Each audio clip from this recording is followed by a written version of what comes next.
ஜெயிலர்லேருந்து ரஜினிகாந்தையும் இல்லாட்டி ஜவான்லேருந்து ஷாருக் கானையும் தான் கொண்டு வந்து விடணும் போல். அஸ்ஸலாமு அலைக்கும் வரஹ்மத்துல்லாஹி வபரகாத்துஹு. அன்பார்ந்த அனைத்து உறவுகளுக்கும் இனிய மதிய வணக்கம், மாலை வணக்கம். இலங்கையில் ரீசெண்டாக நடந்த சம்பவம் என்னன்றது தெரிஞ்சிருக்கும்னு நினைக்கிறேன். தெரியாதவங்க தெரிஞ்சுக்கோங்க. நீர்கொழும்பு சிறைச்சாலைக்குள் தொடர்ந்தும் பதட்ட நிலை. அதில் பார்த்திங்கன்னா இப்போதைக்கு 20 கைதிகள், 5 போலீஸ் அதிகாரிகள் கொல்லப்பட்டிருக்கிறாங்க. நிறைய கைதிகளுடைய உடம்புல துப்பாக்கி சூடு, அதாவது துப்பாக்கி தோட்டாக்கள் இருக்கிறதா தெரிய வந்திருக்குது. ஆனாலும் அவங்கள பார்த்தா என்ன சொல்கிறது, இந்த என்ன நேற்றைய தினம் வந்து சில வீடியோக்கள் வந்து ஷேர் பண்ணியிருந்தாங்க நிறைய பேர். பார்க்கும்போது இலங்கையில் இத்தனை ஷொர்ணக்காவா அப்படின்னு பார்க்கக்கூடிய அளவுக்கு ஆச்சரியமாக இருந்துச்சு. இதனுடைய மூலதனம், அதாவது இதனுடைய மூலதனம் எங்கே வந்து முடியுதுன்னு பார்த்தீங்கன்னா 1800க்கும் மேற்பட்ட கைதிகள் இருக்கக்கூடிய சிறைச்சாலை இந்த மாதிரியான ஒரு நிலைமைக்கு தள்ளப்பட்டு இருக்குது.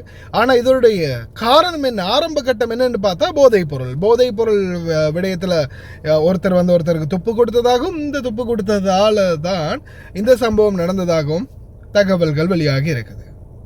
பாருங்க, எங்கேயுமே இன்னைக்கு வரைக்கும் நம்மளுடைய இலங்கையில் எங்கே பார்த்தாலுமே இந்த போதைப் பொருள் தான் பாலிடிக்ஸ் பண்ணிக்கிட்டு இருக்குது, ஆட்சியை பிடிச்சிக்கிட்டு இருக்குது. அனுரில் ஆண்டவன் இல்லை, எவன் வந்தாலும் ஆட்சியை பிடிச்சாலும் வேலை இல்லை. இப்போதைக்கு வரைக்கும் நாட்டை ஆக்கிரமிச்சிட்டு இருக்குது போதைப் பொருள் அப்படின்றது தெளிவாக தெரியுது.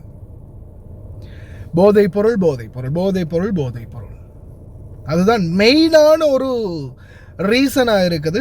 நாட்டில் பல இடங்களில் கடந்த காலங்களில் பல இடங்களில் துப்பாக்கிச்சூடு, பல இடங்களில் கடத்தல், வன்முறை, ஒவ்வொரு விடயத்துக்கும் காரண கருத்தாக எதுன்னு பார்த்தீங்கன்னா மூல காரணமாக அமைகிறது இதாக தான் இருக்குது.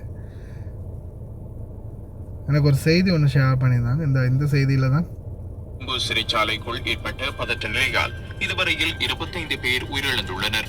சிறைச்சாலை அதிகாரிகள் 5 பேரும் கைதிகள் 20 பேரும் உயிரிழந்துள்ளனர். சிறைச்சாலை கைதிகள் 20 பேரும் அதிகாரிகள் 5 பேரும். இது ஒரு பழைய நியூஸ் நினைக்கிறேன்.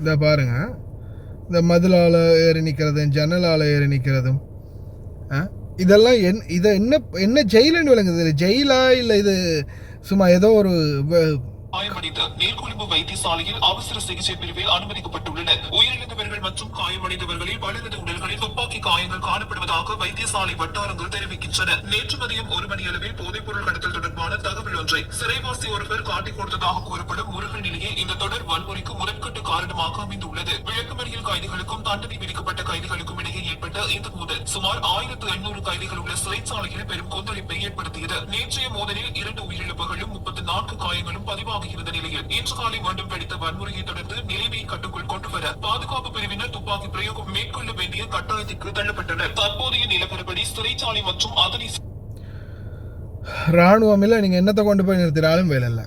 நாட்டில் முதலாவது போதைப் பொருளை இல்லாமல் ஒழிச்சால் மட்டும்தான் நாட்டை எப்படியாவது ஒரு கட்டுப்பாட்டுக்குள்ள ஒரு நாட்டை பாதுகாப்பாக கொண்டு வரதுக்கு முதலாவது அழிக்க வேண்டியது இந்த கேங்ஸ்டரையும் இந்த போதைப் பொருளையும்.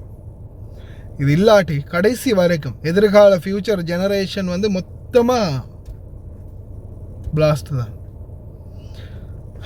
இதுதான் நாட்டுடைய தற்போதைய நிலைமை. அனைத்து சலுகைகளுடனும் நீங்களும் குவைத், துபாய், அபுதாபி போன்ற நாடுகளுக்கு வெளிநாடு செல்ல வேண்டுமா?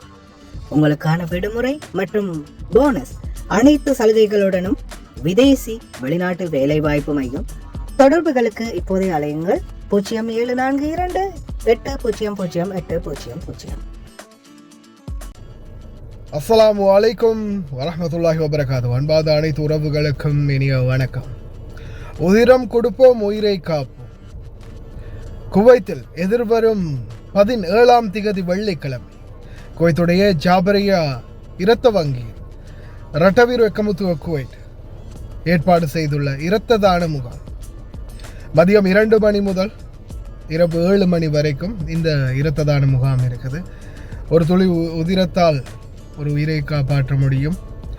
உங்களுடைய விடுமுறை அந்த வெள்ளிக்கிழமையை நீங்கள் விடுமுறையாக வெளியில் போகிறீங்களா இருந்தால் உங்களுடைய அந்த நாளை இந்த ஒரு இரத்த தானத்துக்காக ஒரு சிறு நேரம் பயன்படுத்திக்கோங்க.